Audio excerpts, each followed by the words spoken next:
with the melanocytes. Now, the next thing in your book is the structure of the skin, which we are actually in the middle of going over now. We started with the epidermis, talked about the melanocytes, and starting corneum, our big part that we're going to talk about. And then we're going to make our way into the epidermis and then subcute. So that's pretty much that. And your book has a nice little, there it is, little picture about the pieces that make up the layers of that are in the layers of the skin. Wonderful. So your book talks about the dermis, and you can go ahead and read that on your own. You'll see the same things that I just said. The epidermis. Then we'll go into the dermis. The appendages of the skin. We just covered the sudoriferous gland, which is sweat gland, and its cousin sebum, sebaceous glands, which are oil glands, and what they're used for and all that good stuff you'll see right here. Oh, and I forgot about cerumen. Cerumen is also in that posse there. We call it wax. It's in the ear, and we call it wax. And they're all used for protection and what they're used for. The hair and nails, I'll get into in just a little bit, and then we'll talk specifically about the hair and nails, maybe tomorrow. We'll start that. Your basic assessment of the skin, I'm going to hold off on that until tomorrow and the next week. For now, I just want to stick with the A&P and diagnostics, okay? You will be responsible. Please open to page 60, and let me tell you now, you will be responsible for a macule. Star that one. You will be responsible for its cousin, a papule. Star that one. You will be responsible for a wheel. Star that one. You will be responsible for a vesicle. Star that one. A pustule. Star that one. Vesicle and pustule. Page 63. You will be a little bit up. You're good there. Page 64. They're also gross. So I can never do dermatology. Excoriation and a fissure. Ulcer. We're going to cover lots of ulcers. Now called deep tissue injury. The name has been changed from bed sore to decubitus to pressure ulcer to deep tissue injury, and it's going to change again next week. I don't know. All right. So tomorrow we'll pick up on page 66. We'll talk about assessment and the things that you should be looking for and how we're going to look for them and all that good stuff. We will cover pressure ulcers, herpes simplex. I don't know why they have it there. But anyway, it's there. We'll cover that. We'll cover shingles. We'll cover rosacea, cellulitis. We will cover the fungal infections. There's a lot of them.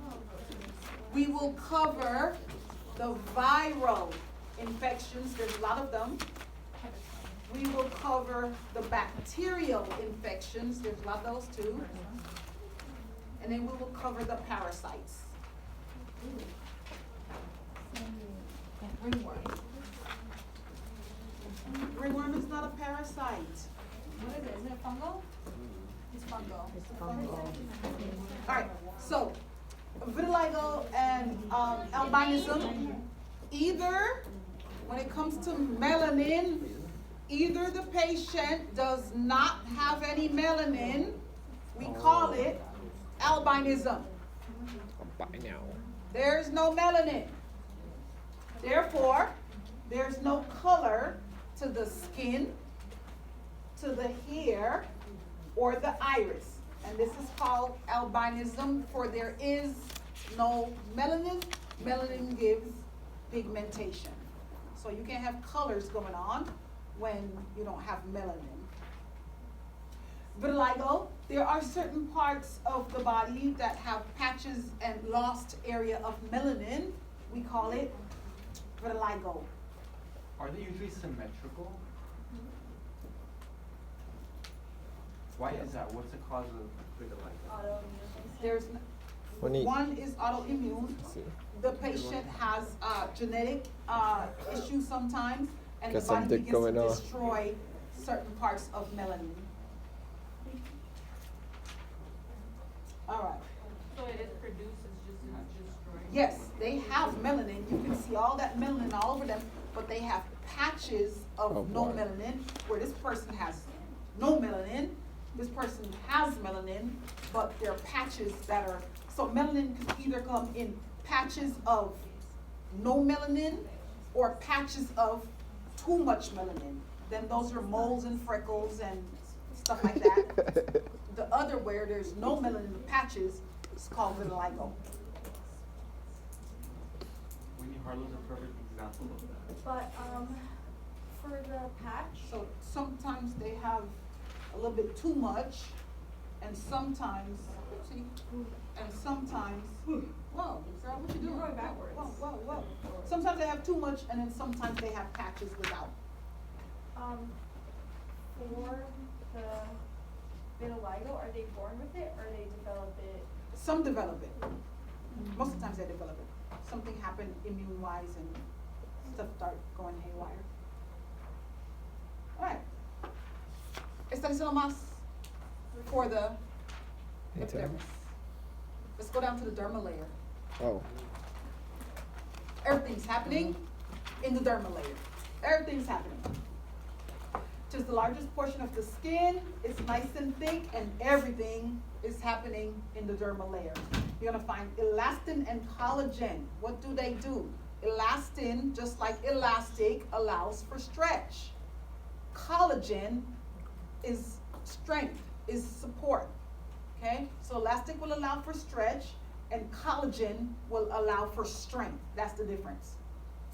The dermal layer has, like I said, everything. That would mean your blood vessels, the nerves, all the hair follicles are in the dermal layer. Everything. That's just everything. Can I say that? Just everything. Everything else is in the dermal layer. I don't have to list them. I just said. All right. So all the other shindig, if the epidermis, you only got to be responsible for what? Melanin, melanocytes, and everything else is the dermal layer. Life is grand. That was easy. All right. We're gonna go later, tomorrow into, where are my diagnostics? We're gonna go into, your assessment. These are the components that make your assessments. By the way, you have these. These are the components that make your assessment. All your colors, you need to know your colors. Not just the color. More importantly, why is that color happening? Why is your patient flush? Why is your patient pale? Is this a diagnostic? No, these are not diagnostics. These are colors. This is assessment. Remember, your diagnostic is going to be a skin biopsy. Diagnostics are tests, right? Right. Skin biopsy is going to be one of them. This was usually the section in the beginning. I know that. I'm trying to get to it, but it's coming up. If you guys, just give me a moment, they're coming up.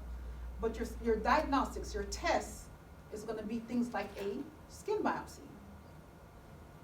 Another test that we will have is, light, is, fluorescein. It's gonna be another test that we have, but they're coming up. And I'll give you guys them, as we run through them. As a matter of fact, you'll find a lot of them in the slides. I gave you guys these slides already too. Moodle? Yes, Okay. they're in Moodle. All right, so why is your patient flush? A patient is flush because vasodilation. Blood is coming to the surface of the skin, okay?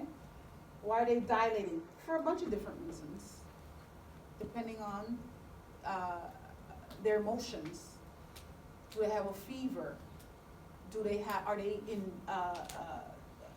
is it summertime? All this other shindig.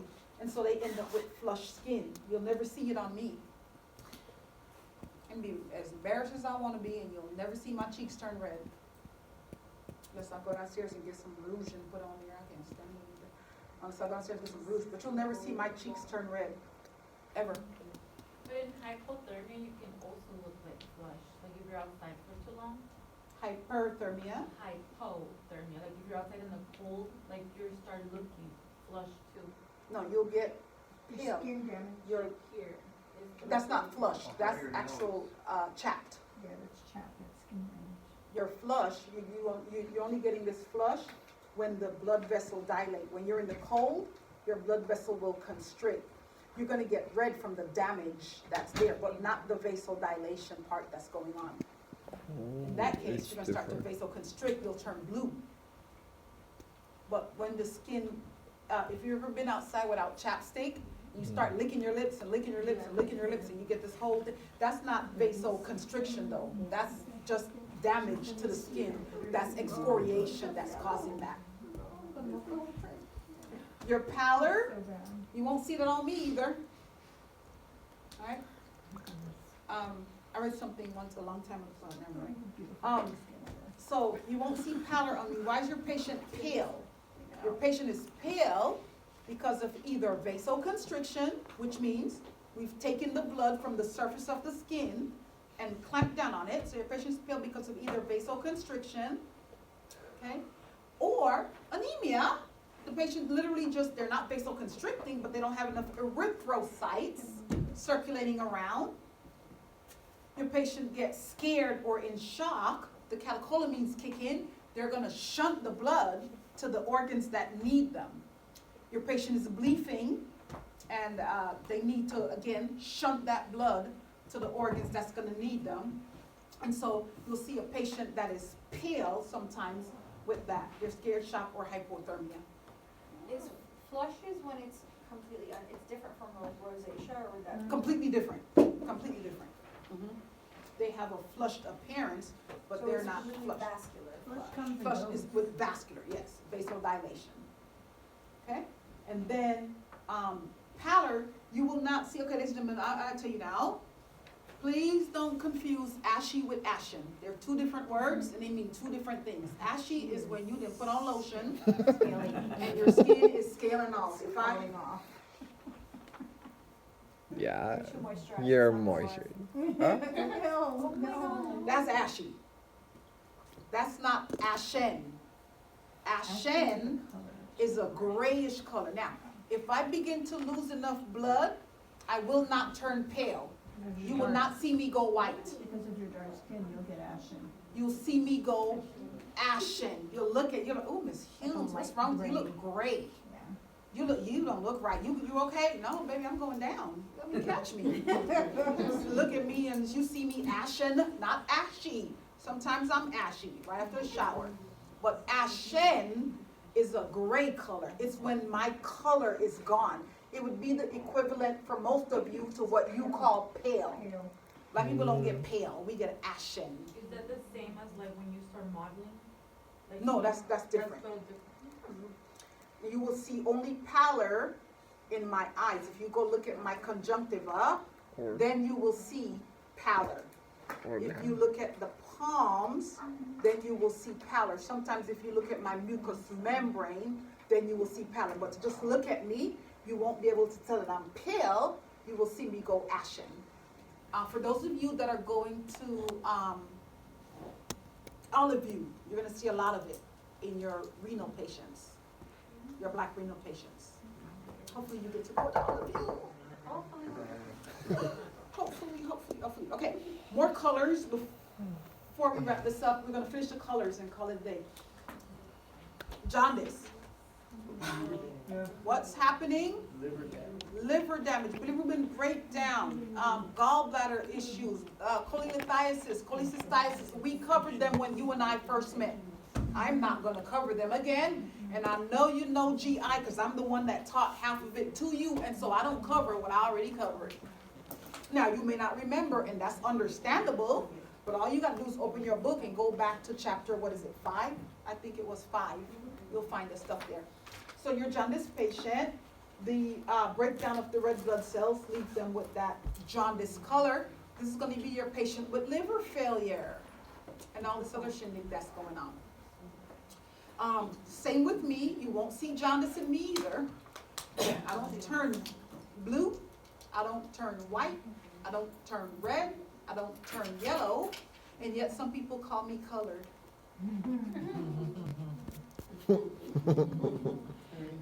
Okay. Find that interesting. Alrighty then. And so you have to definitely get way down into my eyelids there and up here and in my mouth and all that, the pallor, the roof of my mouth and in my hands. You gotta go looking for this stuff on me. All these colors that I'm covered. In your eyes, like the inside of your. You got it, in the conjunctiva. And so you'll see that on there. Ecchymosis, purple. Brown. It is a bruise. The patient was bleeding, but there was no open wound. Therefore, the blood collected under the skin. And we call it ecchymosis, black and blue. So you will see ecchymosis over pretty much about, I want to say about 40% of your geriatric patients in the long-term care. You'll see them with ecchymosis at one point or the other. For their little skin is paper thin. They bump themselves. They're on aspirin. All of them are on aspirin. Some of them are on Coumadin and some other shindig. And you just touch them. They just walk by and the air calls them ecchymosis. What happened? The air. And they're ecchymotic. So you will see that. Black and blue, we call it ecchymosis in the world of medical terminology. So the patient is bleeding, but the blood didn't leave the skin. We're going to stop here before we get into the structures of the hair and nails. And so tomorrow we'll cover assessment and structures of the hair and nails. I'm going to leave my IV poke here for after you're done with your first your exam, your final tomorrow. Then you can very well come and practice spiking, unspiking, priming, or whatever you want to do with the shindig. By all means, help yourself. And then towards after the break, we'll jump back into the skin. You will not have a quiz on the skin tomorrow. Yes. Commissioner, so all this